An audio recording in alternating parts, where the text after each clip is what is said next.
Bizim evdə çox sevilən salatlardan biri də mimoza salatıdır. Əminəm ki, mimoza salatını çox xanımlarımız çox da gözəl hazırlayırlar. Sadəcə mən necə hazırlayıram, onu bugün sizinlə paylaşacağım. Səhifəmi izləyən xanımların çoxu bilirlər ki, mən qat-qat xəmirlə salatları belə qəlib içində yığıram. Çünki belə qəlib içində yığdıqda və mayonezi hər hansı bir krem torbasına yığıb elə ara qatlarını əlavə etdikdə yığdığımız salat çox havalı və çox hündür, çox gözəl görsənir. Amma onun əksinə bıçaqla və yaxud da qaşıqla mayonezi əlavə edib və belə sanki yaxanda onda çox nazik və havasız bir salatlar alınır. Mən artıq neçə illərdir ki, qat-qat salatları belə edirəm.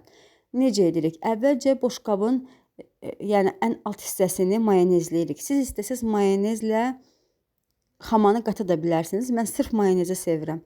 Bu artıq zövqə bağlıdır. Kənarda bir qabda da duzla istiotu qarışdırıram ki, mənə daha rahat olsun. Daha sonra kartofu sürtkəcdən keçirirəm. Üzərinə duz, istiot, üzərinə yumurta.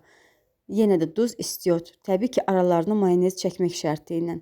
Kənarda toyuğun filesini qaynadıram, suyuna duz atıram.